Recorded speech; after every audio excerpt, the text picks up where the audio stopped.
Vocabulary শিখবো। আমাদের এটি একটা প্রি কোর্স, যেটি আমি যারা জব প্রিপারেশনের জন্য কোচিং করে না আমাদের এখানে, তাদের জন্য ফ্রি অফার করা হয়।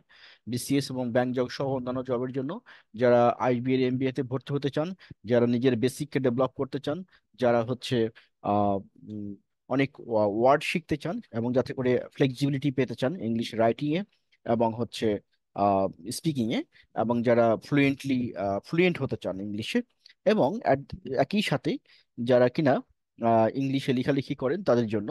আর মোস্ট ইম্পর্টেন্ট পার্ট, যেটির জন্য আরো গুরুত্বপূর্ণ, খুবই গুরুত্বপূর্ণ বাংলাদেশের জন্য, সেটি হচ্ছে ফনেটিক্স। আপনারা কারেক্ট ফনেটিক্সে ইংলিশ শেখার জন্য এই ভোকাবুলারি গুলো আমি আপনাদের জন্য দিয়ে থাকি ফ্রিতে। আপনারা এখান থেকে কারেক্ট ভোকাবুলারি শিখতে পারবেন। ইংলিশ লার্নিং একটা ফ্যাক্ট, এবং কারেক্টলি লার্নিং এটি আরেকটা ইম্পর্টেন্ট ইস্যু। এবং ইংলিশ শিখলেন, শেখার পরে যদি আপনি ইংলিশ বললে অন্য কেউ যদি না বুঝে, আপনি যদি কোনো কারোর ইংলিশ না বোঝেন, তাহলে ওই ইংলিশ শেখার কোনো গুরুত্ব আছে বলে কোনো মনে হয় না।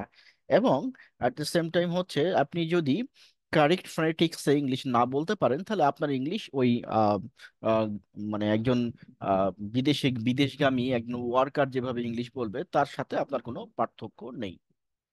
কারণ কারেক্ট ফনেটিক্সে ইংলিশ বলাটা হচ্ছে সব থেকে গ্রহণযোগ্য এবং লজিক্যাল, এবং এই কারেক্ট ফনেটিক্সে ইংলিশ বললে মানুষ আপনাকে অ্যাপ্রিসিয়েট করবে। কারণ এখন ইংলিশ জানে না এমন কোনো লোক নেই, সবাই ইংলিশ বলতে পারে।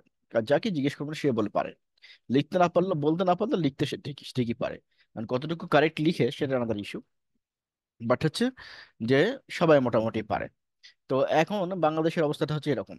তো এরকম জায়গায় আপনি যদি কারেক্টলি ইংলিশ না শিখেন with correct phonetics, then it will not going to help you ultimately. So in এই আমার রিকোয়েস্ট হচ্ছে, যারা ইংলিশে শিখতেছেন বা আমাদের ওয়েবসাইটে শিখতেছেন, তাদেরকে তো আমরা ফোনেটিক্স শেখাই। এবং যারা অন্য জায়গায় শিখতেছেন বা যারা নিজে নিজে শিখতেছেন, তাদের জন্য আমার এই উদ্যোগ, এবং আপনারা কারেক্ট ফনেটিক্স ইংলিশ শিখবেন, এটি আমার প্রত্যাশা।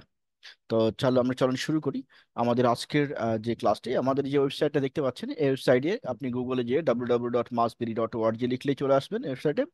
ওয়েবসাইটে এসে আপনি আমাদের এখান থেকে অনলাইন এডুকেশন যে বাটনটা দেখতে পাচ্ছেন, এই বাটনের ভিতরে গেলে আপনি ইংলিশ লার্নিং এর কোর্সগুলো পাবেন। এবং এখান থেকে আপনি জব প্রিপারেশন সহ স্পোকেন রিটেন ইংলিশ, আইএলটিএস এবং ফনেটিক্স এর কোর্সগুলো, এখানে পেইড ভার্সন এবং ফ্রি মোড ভার্সনগুলো অ্যাভেলেবল আছে। সো যে কোনো বয়সের যে কেউ, যার ইংলিশ শেখার প্রয়োজন আছে বলে মনে করেন, যিনি নিজের কনফিডেন্স লেভেলকে আপডেট করতে চান, আপ স্কিলে নিতে চান, যারা প্র্যাকটিস করতে চান, যারা অলরেডি জানেন কিন্তু প্র্যাকটিস করতে চান, যাদের বাচ্চা কিডস রয়েছে, বিশেষ করে স্ট্যান্ডার্ড 6 থেকে উপরের দিকে বা ক্লাস 6 থেকে উপরের দিকে যারা ইংলিশ শিখতেছেন, তারা হাজার হাজার টাকা খরচ না করে আপনারা ফ্রিতে এখান থেকে শিখতে পারেন। কম টাকায় এখানে শেখা যায়, পেইড কোর্সের মাধ্যমে, এবং ফ্রি কোর্সেরও আছে।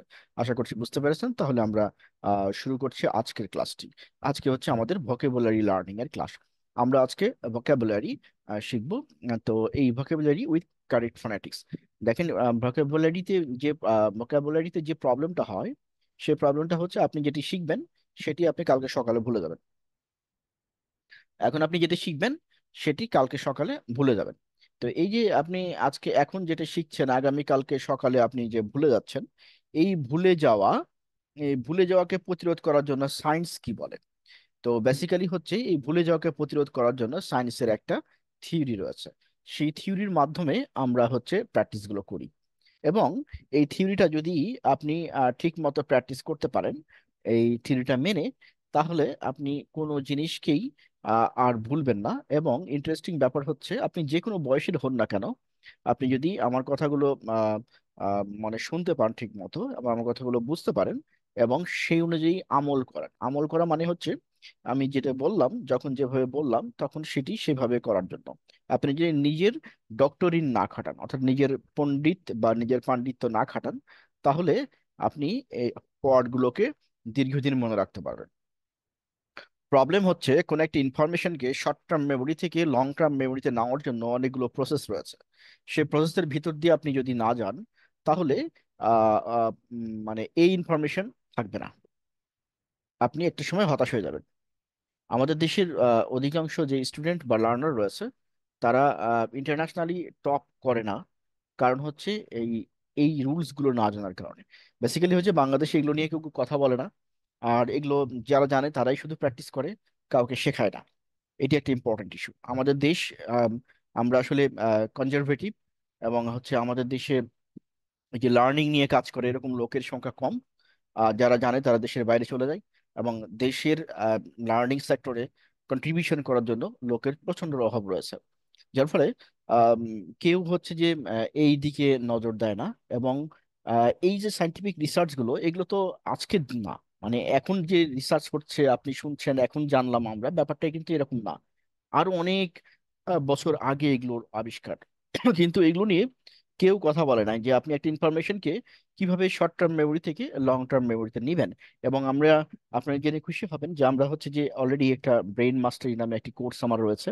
সেখানে হচ্ছে যে ক্লাস 6 বা স্ট্যান্ডার্ড 6 থেকে স্টুডেন্টরা পার্টিসিপেট করে। তারা কিভাবে মেমোরি পাওয়ারকে ইমপ্রুভ করবে, কি করে ইনফরমেশনকে শর্ট টার্ম মেমোরি থেকে লং টার্ম মেমোরিতে নিবে, কিভাবে একটা ইনফরমেশনকে যত দিন চাইবেন ধরে রাখতে পারবেন, কিভাবে পরীক্ষায় টপার হতে পারবেন। টপার মিন্স হচ্ছে এটা, যে ম্যাক্সিমাম আউটপুট এনশিওর করা। হ্যাঁ, আমি গ্রেড পেলাম, গোল্ডেন 5 পেলাম, that not not the issue. সে হচ্ছে আমার সিলেবাসের প্রতিটা জিনিস যেগুলো ইম্পর্টেন্ট সেই জিনিসগুলো আমার মাথার মধ্যে থাকতে হবে, এবং যতদিন চাইবো ততদিন থাকতে হবে। This is the most important issue. তো এই যে এই এই জায়গাগুলোতে কাজ করার লোকের সংখ্যা খুবই কম বাংলাদেশে, এগুলো নিয়ে কেউ কথা বলে না। তো যাই হোক, আমরা এখানে এই কোর্সের ভিতরে আমরা হচ্ছে সেই সাইন্টিফিক মেথডটাই পাঞ্চ করা আছে। এটা তো আসলে অনেক একটা বিশাল একটা অংশ এই পুরো জিনিসটা শেখার জন্য। বাট আমরা এখানে ক্রিটিক্যালি যেটুকু পাঞ্চ করা সম্ভব টেকনিক্যালি, ওইটুকু আমরা পাঞ্চ করেছি, এবং আপনার কাজ হচ্ছে just to follow the instruction of the video. আমরা গ্র্যাজুয়ালি এই ভিডিওটা প্রায় নিয়ে আসবো ওয়ার্ড ভোকাবুলারি ডেভেলপমেন্ট সহ অন্যান্য যে স্পোকেন এবং রিটেন ইংলিশের ফর ফ্লুয়েন্সি ডেভেলপমেন্ট। সুতরাং যারা প্র্যাকটিস করতে চান, যারা সংযুক্ত হতে চান, তারা ভিডিও নিচে কমেন্ট করবেন, এবং আমরা আমাদের যে সিক্রেট গ্রুপ আছে সেখানে আমরা পার্টিসিপেট করাই নেব। এবং ওইখানে প্র্যাকটিসের প্রচুর জায়গা রয়েছে। যাই হোক, এখন হচ্ছে যে আমরা আহ, এই আস্তে আস্তে এই সামনের দিকে আমাদের কোর্সটা দেখার চেষ্টা করব। এখানে দেখেন, আমরা বলছি আমাদের এটা হচ্ছে ওয়েবসাইট। আপনি এখান থেকে ইংলিশ উইথ কারেক্ট ফোনেটিক্স শিখতে পারবেন। ইংলিশ সবাই শেখায়। হুম। আপনি একটা জিনিস মাথায় রাখতে হবে, যে আপনি আপনার যার কাছে আপনি ইংলিশ শিখছেন, বা আহ, যে টিচার আপনাকে আপনাকে অথবা আপনার কিডসকে ইংলিশ শেখাচ্ছে, তার ফোনেটিক্সটা চেক করতে হবে। Either he is he talking with the correct phonetics, is his or her phonetics as per IPA. আপনি ইন্টারনেটে ঢুকলেই হাজার হাজার টিচার পেয়ে যাবেন। কিন্তু আপনাকে একটা জিনিস বাছাই করতে হবে, যে আপনি যেন আপনার বাচ্চাটি সঠিক ইংলিশ, সঠিক প্রনাউন্সিয়েশন ইংলিশ শেখে। So phonetics is the most important part for learning English. Without phonetics English is dead. আপনি যদি কারেক্ট ফনেটিক্স এর কথা না বলেন, তাহলে ইংলিশ শেখার কোনো গুরুত্ব নেই, বরং wasting of time and wasting of money. So correct phonetics is most important. আপনার বাচ্চা এ লেভেল অথবা ও লেভেলে পড়ে, যে টিচারের কাছে দিচ্ছেন সেই টিচারের ইংলিশ কি কারেক্ট ফোনেটিক্স আছে, অ্যাজ পার আইফিএ আছে, ইন্টারন্যাশনাল ফোনেটিক্স অ্যালফাবেট অনুযায়ী তারা পড়াচ্ছে? যদি না পড়ায়, তাহলে আপনাকে খুঁজতে হবে এরকম একজন দক্ষ টিচার। বিকজ আপনার স্টুডেন্ট, যে আপনার কিডস যেটি, সেটি তার কাছ থেকে শুনে শুনে ওই রং ইংলিশটাই শিখবে, এবং রং ইংলিশটা সে বলবে। এবং এই রং ইংলিশ শেখা এবং রং ইংলিশ বললে এটার কোনো গুরুত্ব নেই। আপনাকে মুখের উপরে তো কেউ বলবে না যে আপনি ভুল বলতেছেন। ধরেন আপনি কোন একটা অফিসে জব করেন, আপনি হচ্ছে যে ইংলিশের আপনাকে একটা জিনিস রিড করতে বলা হলো, আপনি সব ভুলভাল ইংলিশে উচ্চারণে পড়ে দিলেন। আপনাকে মুখের উপরে হয়তো অনেকেই বলবে না, কিন্তু আপনাকে দ্বিতীয়বার আর ওই কাজটা কেউ দিবে না। So you are losing your opportunity. হ্যাঁ, কারণ আপনি ছোট বাচ্চাদের হচ্ছে বলা হয়, কিন্তু যারা অফিসে জব করি আমরা অলরেডি, আমাদের ইংলিশ যদি কারেক্ট না হয়, আপ টু দ্য মার্ক না হয়, ইন্টারন্যাশনাল স্ট্যান্ডার্ড না হয়, তাহলে এটি আমাদের মুখের উপরে কেউ বলবে না, কিন্তু আলটিমেট রেজাল্ট হচ্ছে আমরা পরবর্তীতে ওই টাইপের জবগুলো বা লুক্রেটিভ পজিশনগুলো আমরা পাবো না। আপনি দেখেন আমাদের বাংলাদেশে অনেক জব, টপ লেভেলের জব আছে যারা কিন্তু বিভিন্ন কারণে ডিসকোয়ালিফাইড হয়ে আছে বাংলাদেশি পিপলরা। কেন? বিকজ তাদের phonetics is not up to the mark, because তাদের ফোনেটিক্সটা ওয়ার্ল্ড ক্লাস স্ট্যান্ডার্ড না। তো এই যে জাতীয় যে প্রবলেমগুলো রয়েছে, সেই প্রবলেমগুলোর কারণেই কিন্তু আমাদের দেশের লার্নার্সরা, আমাদের দেশের যারা জব প্রত্যাশী, তারা কিন্তু আহ, বঞ্চিত হচ্ছে। এই জায়গাগুলো থেকে আমাদেরকে বেরিয়ে আসার জন্য আমাদের অভিভাবক যারা রয়েছে তাদেরকে পদক্ষেপ নিতে হবে। এবং আমরা যারা অলরেডি ইংলিশের প্রতি আমাদের ফ্যাসিনেশন রয়েছে, কারেক্ট ফ্যানাটিক্স আমি ইংলিশ বলতে চাই, আমি বাইরে যেতে চাই, বা আমি দেশে থেকেই ইন্টারন্যাশনালি কাজ করতে চাই, বা আমি হচ্ছে সায়েন্স রিলেটেড বা যে কোনো জবকে বা যে কোনো কাজকে আমি ইন্টারন্যাশনাল পর্যায়ে নিতে চাই, এরকম যদি মেন্টালিটি থাকে, তাহলে অবশ্যই আপনাকে you have to learn English with correct phonetics. এবং it is a major responsibility for each and every guardian to provide the support to your kids to have the correct phonetics teachers, or the teachers who is teaching English with correct phonetics. So this is much more important. Keep in mind you should provide your kids to the teachers who is teaching subject with correct phonetics. This is much more important. Okay, let's start. আমরা যদি একটু সামনের দিকে যাই, তাহলে আমরা দেখতে পাবো যে আমাদের যে এই যে আমরা এখানে যে চিত্রটা আপনি দেখতেছেন, এই চিত্রটা হচ্ছে যে আমরা আমরা হচ্ছে চিত্র দেখতেছি প্রথমে। দেখেন, এই ক্ষেত্রে আমি একটা জিনিস বলি, আমার যে মাইন্ড ম্যানেজমেন্ট একটা কোর্স রয়েছে, সেই মাইন্ড ম্যানেজমেন্টের কোর্সে আমি এটা ডিটেলস আলোচনা করেছি। সেটি হচ্ছে যে মাইন্ড কিভাবে একটা ইনফরমেশনকে মনে রাখে, মাইন্ড কিভাবে থিঙ্ক করে। কারণ আপনি আপনার যে লজিক ব্রেন, যে ব্রেন দিয়ে আপনি চিন্তা করেন, সেই ব্রেন আসলে আপনাকে মনে রাখতে সহায়তা করে না। মেজর অংশটুকু বা মেজর রেসপন্সিবিলিটি চলে যায় কার উপরে? সাবকনসিয়াস মাইন্ডের উপরে। এবং সাবকনসিয়াস মাইন্ড কিভাবে কাজ করে? মাইন্ড হচ্ছে আপনার স্মৃতি কন্ট্রোল করে। আপনি কোনো একটা জিনিস মনে রাখতে পারবেন কি পারবেন না, কতদিন মনে রাখতে পারবেন, কখন এটাকে রিকল করতে পারবেন কিনা, টাইম মতো এটাকে ওয়ার্ডটাকে খুঁজে পাবেন কিনা, টাইম মতো এটাকে কাজে ব্যবহার করতে পারবেন কিনা, it completely depends on the subconscious part of the memory. So subconscious part of the মেমোরির কেয়ার নেওয়া, তাকে অ্যালাইভ করা, তাকে জীবন্ত রাখা, তাকে প্র্যাকটিসে রাখা, তাকে অলওয়েজ কিপ ইট আপ রাখা, এটা মোস্ট ইম্পর্টেন্ট। এবং এর সাথে নিউরন কানেকশন ডেভেলপমেন্টটা অনেক জরুরি। তো এগুলো নিয়ে আমি ওখানে কথা বলেছি, বাট এখানে আমাদের যে ইম্পর্টেন্ট ইস্যুটা, আমরা ওয়ার্ডকে কিভাবে দীর্ঘদিন মনে রাখতে পারবো। এই ছবিটা দেখেন, এই ছবিটাতে আমরা দেখে কি বুঝতে পারছি? এই ছবিটা দেখে আমরা বুঝতে পারছি এই লোকটা প্রচন্ড খ্যাপা, মানে প্রচন্ড রাগ করে আছে কোনো কিছুর উপরে। তো এটাকে আমরা ইংলিশে যদি ওয়ার্ড দিয়ে প্রকাশ করতে চাই, তাহলে আমরা কিভাবে প্রকাশ করব? এটাকে আমরা প্রকাশ করতে পারি কতগুলো মেথডের মাধ্যমে।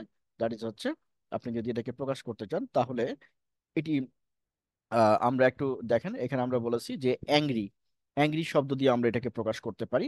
এবং এইটা অ্যাংরি শব্দ দিয়ে আমরা এটাকে প্রকাশ করতে পারি। এবং এটি ইন্টারেস্টিং পার্ট হচ্ছে যে আহ, এই অ্যাংরি শব্দটার আমরা হচ্ছে এই অ্যাংরি শব্দটার আমরা হচ্ছে তিনটা অল্টারনেটিভ শিখবো আজকে। আর এটা আমাদের মিশন। একটা শব্দ শিখলাম, এই ছবিটা দেখে শিখলাম যে ছবিটা থেকে রাগ করে আছে এই লোকটা, এবং চিত্রের যে ব্যক্তি, এবং এর ইংলিশটা হচ্ছে অ্যাংরি।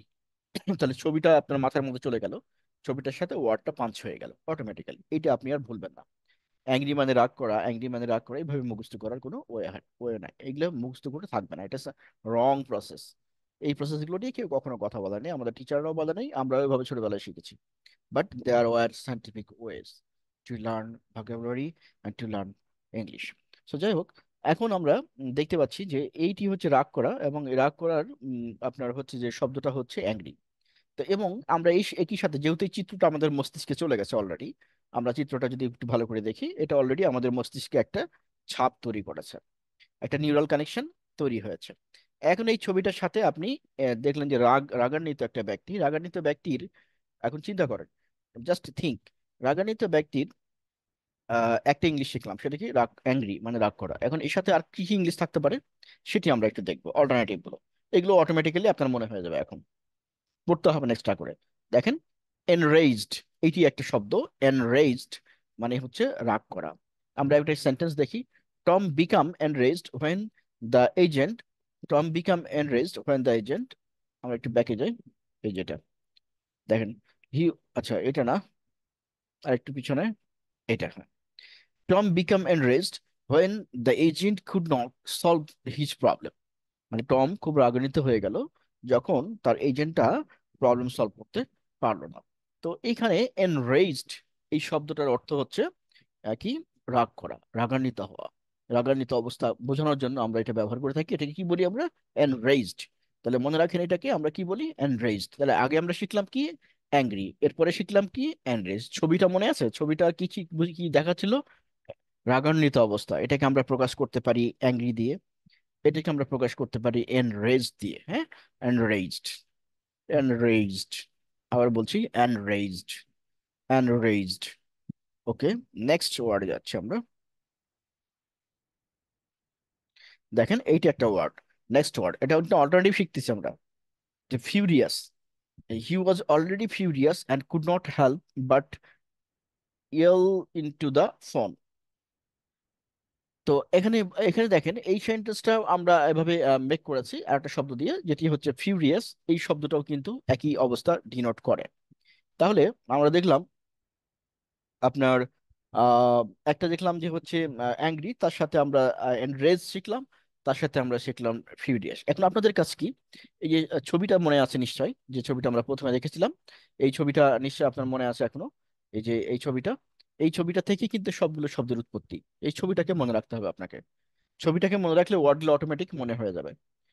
ছবিটাকে মনে রাখলে ওয়ার্ডগুলো অটোমেটিক মনে হয়ে যাবে। ছবিটার সাথে আপনার রাগের সম্পর্ক আছে। এই রাগ বলতে আমরা অ্যাংরি বুঝাচ্ছি, আরটা হচ্ছে এনরেজ বুঝাইছি, আরটা কি বুঝাইছি, আরটা হচ্ছে ফিউরিয়াস বুঝাইছি। তাহলে তিনটা শব্দ আপনার অটোমেটিক্যালি শেখা হয়ে গেল। তাহলে এখান থেকে আমরা একটা ছবি দেখলাম আর শব্দ শিখলাম কয়টা? শব্দ শিখলাম তিনটা। এরপরে নেক্সট আরেকটা শিখবো, সেটিকে আমরা কি বলছি? এটাকে বলছি আমরা লিভিড। কি বললাম? Livid. The agents response to his problem only made him more livid. সেন্টেন্সগুলো কিন্তু এভাবে মেক করতে হবে। আমি আগে বলেছি যে আমরা ওয়ার্ড শিখতেছি, মানে ওয়ার্ডগুলোকে সেন্টেন্সে অ্যাপ্লাই করতে হবে।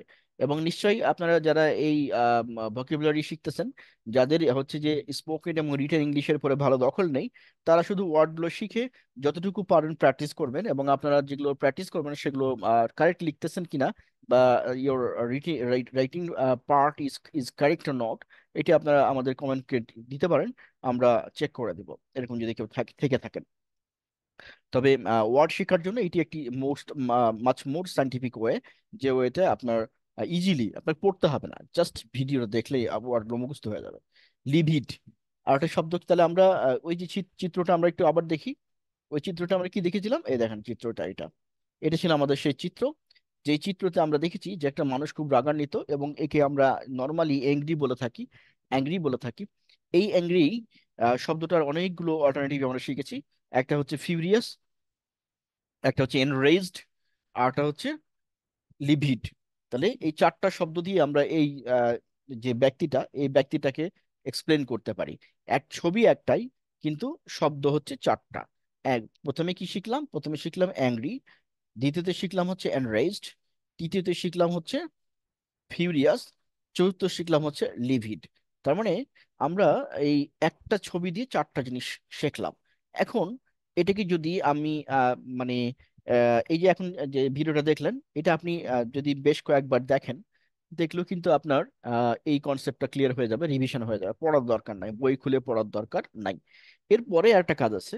এরপরের কাজটা হলো, আপনি যখন মোটামুটি আমার মতো, যেমন ধরেন আমি এখন না দেখে বলতে পারি চারটা শব্দ, আপনারা অনেকেই বলতে পারবেন। তো যে যে বলতে পারলেন, এটা কিন্তু আপনার শর্ট টার্ম মেমোরি থেকে লং টার্ম মেমোরিতে যাবে না, অর্থাৎ আপনি কিছু কিছুদিন পরেই ভুলে যাবেন। তাহলে এখন কি করতে হবে আমাকে? এখন যেটা করতে হবে সেটি হচ্ছে, আমরা এই যে যেই মাত্র না শিখলাম, শেখার পরে আমরা আরেকবার রিভিশন দেবো। তো আমার সাথে সাথে আপনারা আরেকবার রিভিশন দেন। নাম্বার ওয়ান, আমরা দেখেছি একটা ছবি, যে গল্পের মতো করে মনে মনে আমার সাথে সাথে গল্পটা আপনারা মাথার মধ্যে গেঁথে নেন। আমরা একটা ছবি দেখেছি, যে ছবিতে একটা লোক টেলিফোন হাতে, এবং হচ্ছে সে হচ্ছে খুব রাগান্বিত অবস্থা। এই রাগান্বিত অবস্থাকে আমরা বলছি অ্যাংরি, এবং এটাকে আমরা আরো অনেকগুলো শব্দ দ্বারা প্রকাশ করতে পারি। যেমন হচ্ছে প্রথমে শিখেছি অ্যানরেজড, তারপরে শিখলাম হচ্ছে ফিউরিয়াস, তারপরে শিখলাম হচ্ছে লিভিড। আপনি এইভাবে যদি শেখেন, আপনার মাথার মধ্যে গেঁথে যাবে এটা। আর আপনি যদি এর উল্টাটা করেন, তাহলে আপনি ওটা মনে রাখতে পারবেন না। যে কোনো শব্দের ক্ষেত্রে এই রুলসটা প্রযোজ্য হবে। এটি একটা সিম্পল রুলস, মানে গেম অফ মাইন্ড। এর সাথে আমরা মানে মনের সাবকনসিয়াস পার্টকে কাজে লাগানোর জন্য আপনার ব্যক্তিগত জীবনে, যে আপনার ব্রেনে যত যত ইনফরমেশন আপনি নিতে পারবেন, তত বেশি আপনি পাওয়ারফুল। তো এই যে যে কোনো সাবজেক্টের জন্য ইনফরমেশনকে নেওয়ার জন্য অনেক তরিকা রয়েছে, এবং সেটার জন্য আপনাকে আমরা একটা কোর্সই ডেভেলপ করে ফেলেছি মাইন্ড ম্যানেজমেন্টের। এটি খুব ইম্পর্টেন্ট যে আপনি কোনো একটা বিষয়ের যে টপার হতে চান, কোনো একটা জিনিসের উপরে মাস্টার হতে চান, কোনো একটা বিষয়ের উপরে এক্সপার্ট হতে চান, তাহলে সেটি আপনার জন্য, এই কোর্সটা আপনার জন্য অ্যাপ্লিকেবল হবে। তো আমরা এখানে যেটা শিখলাম, 4টা শব্দ শিখে নিয়েছি। এখন কাজ হচ্ছে এটাকে আমার অ্যাপ্লিকেশনে নিয়ে আসতে হবে। অ্যাপ্লিকেশনে কেন নিয়ে আসবো? কারণ আপনার এখন ব্রেইনে, that is subconscious part of মেমোরিতে, এটা কিন্তু শর্ট টার্ম, মানে অল্প সময়ের জন্য অলরেডি এটা কি হয়েছে, এটা লিঙ্কড হয়ে গেছে, সেভ হয়ে গেছে। এখন এটা ব্রেইন মানে অটোমেটিক্যালি যখন এটা আপনার প্রসেস চলবে, দ্যাট ইজ আপনি যখন ঘুমাবেন, তখন ব্রেন কিন্তু ইন্টারনাল একটা প্রসেস চালায়, আপনার ব্রেন কিন্তু ঘুমায় না। তো যখন প্রসেস চালাবে তখন ব্রেন যদি এটাকে গুরুত্বপূর্ণ মনে না করে, স্বাভাবিকভাবেই গুরুত্বপূর্ণ মনে করবে না, যদি আপনার ইমোশনটা ওই রকম না থাকে। তো গুরুত্বপূর্ণ না মনে করলে এটাকে ডিলিট করে দেবে, আপনি তখন ভুলে যাবেন, রিকল করতে পারবেন না। তো এই সাইন্টিফিক ওয়েটা, যে আপনি কত সময় পরে কতটুকু ভুলবেন, তার একটা সাইন্টিফিক ডেটা রয়েছে। আমরা সেদিকে না যাচ্ছি না, বাট আমাদের অ্যাপ্লিকেশনের দিকে আমরা ফিরে আসি। এখন আমি যদি চাই যে এই ইনফরমেশনটাকে আমি, ব্রেন যেহেতু স্টোর করেছে, সেহেতু আমি এটাকে ডিলিট করতে দেবো না। তাহলে আমাকে কি করতে হবে? তাহলে ব্রেনকে আপনাকে বুঝাইতে হবে যে এটি ইম্পর্টেন্ট এবং এটি ভোলা যাবে না। এই বোঝানোর তরিকা, আপনার কথা তো সাবকনসিয়াস মাইন্ড শুনবে না, তাই না? সাবকনসিয়াস মাইন্ড শুনবে হচ্ছে ছবি। তাহলে আমরা যে ছবিটা মনে মনে কিছুক্ষণ আগে বললাম, এই ছবিটা আপনি কিছুক্ষণ পর পর দেখতে থাকেন। অর্থাৎ একটা লোক, সে লোকটা রাগান্বিত অবস্থায় আছে, এবং রাগান্বিত অবস্থাকে আমরা প্রথমে বোঝানোর জন্য ইংরেজি শব্দটা ব্যবহার করেছি, তারপরে ব্যবহার করেছি এনরাইজড, তারপরে ব্যবহার করলাম ফিউরিয়াস, তারপরে ব্যবহার করলাম লিভিড। That's it. এই গল্পটা আপনি কিছুক্ষণ পর পর রিভিউ করেন। আপনার পড়া শেষ, ভিডিও ক্লোজ করে দিবেন। এখন আপনার পড়া শেষ, 4টা ওয়ার্ড শেখা হয়ে গেছে।